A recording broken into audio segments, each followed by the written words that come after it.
कैसा उत्साह और क्या लीड का मार्जिन आया अभी तक? मुझे लगता है अनुमानित तौर पर औपचारिक रूप से प्रकाशन 100 से अधिक मतों से मैं जीता हूं और अगर 1000 से मल्टीप्लाई कर दे उसको पूरे मतदाता को 1000 को तो 1 लाख अगर मान ले तो लगभग अच्छे वोटों से मैं जीता हूं और ये मेरे पैनल की जीत है।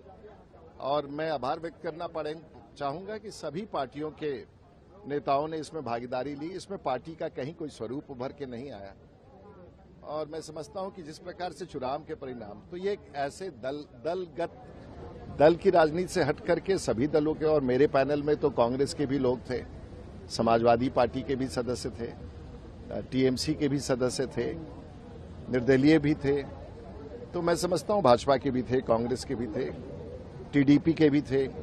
तो मोटे तौर से सभी राजनीतिक पार्टियों का एक समूह था, एक मित्रों का, और इन सबकी मेहनत से ये बड़ी कामयाबी मिली है। तो मैं आभार व्यक्त करना चाहूंगा उन सभी को। सर क्या लेकिन सबसे बड़ी उपलब्धि ये रही है कि मुझे लगता है कि मेरे सांसद मित्रों ने और मेरी टीम को और मुझे पिछले 2 दशक के प्रयासों पर और जो कामयाबी है उस पर फिर से एक बार मोहर लगाया है। ये सबसे बड़ी बात क्या कुछ चुनाव फॉर एवरीवन।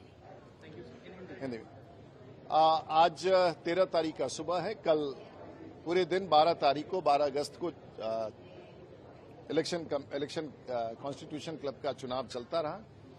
आज 13 तारीख का सुबह 4 बजे परिणाम घोषित हुए और हमारे साथ 2 वरिष्ठ जो सदस्य चुन के आए हैं वो हैं।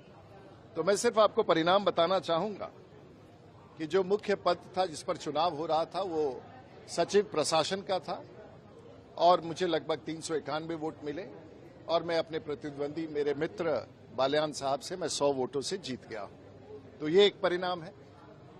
और उसके साथ साथ राजीव शुक्ला जी और जितेंद्र रेड्डी और त्रिची शिवा पहले ही अनअपोज्ड चुनाव जीत गए हैं। और हमारे साथ खड़े हैं प्रदीप गांधी जो भारतीय जनता पार्टी से हैं और एग्जीक्यूटिव कमेटी में इनको सबसे ज्यादा वोट 507 मतों का मिला है। उनके बाद नवीन जिंदल साहब जो बीजेपी के ही हैं उन्हें 502 मत मिला है। और उसी प्रकार से लगातार क्रम में दीपिंदर हुड्डा कांग्रेस पार्टी से, प्रेमचंद्रन आरपीआई से दक्षिण के हमारे प्रतिनिधि हैं वो बहुमत के साथ जीते हैं।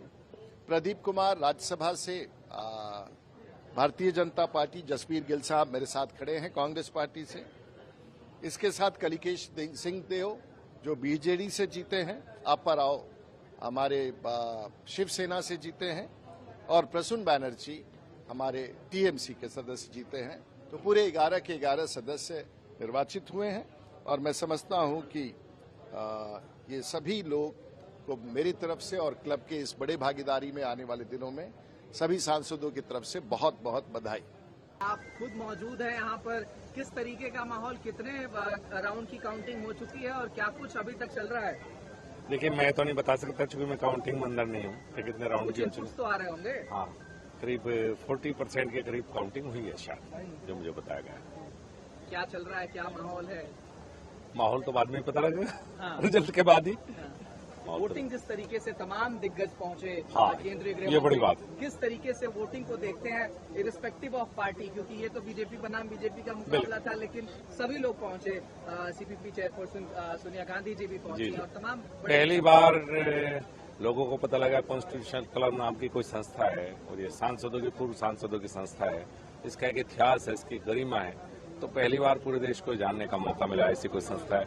वरना लोग भूल चुके थे, सांसद भी नहीं, बहुत से इसके सदस्य नहीं है, लेकिन दोबारा ये चर्चाओं में है और सांसद और ज्यादा इसमें एक्टिवली पार्टिसिपेट करेंगे, मुझे ऐसी उम्मीद है। बाल्यान साहब, जब भी कॉन्स्टिट्यूशन क्लब की बात आती है तो जो लेमैन है वो यही समझते हैं कि कोई प्रोग्राम होता है तो हम लोग जाते हैं, बैठते हैं।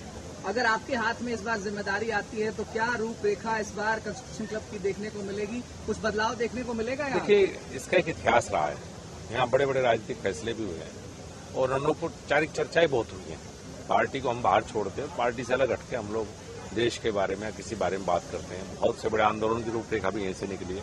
तो एक केंद्र बिंदु रहा है कॉन्स्टिट्यूशन क्लब और भविष्य में भी ये रहे, सांसदों का बनकर रहे, पूर्व सांसदों को अपना घर लगे, यही प्रयास है। टोटल अगर वोट की बात करें तो कितने वोट डाले गए? अगर तमाम जनता 669 वोट पड़े और 38 वोट बैलेट थे, टोटल मिलाकर 707। बहुत बड़ी संख्या, इस बार 760 मतलब 50% से ऊपर का, 60% से ऊपर। 60% से ऊपर का। क्या लोग बात क्या बता रहे हैं जो इनपुट्स अंदर से आ रही है कि बालियान साहब हैं या फिर रूडी साहब वो तो हैं? समय बताएगा।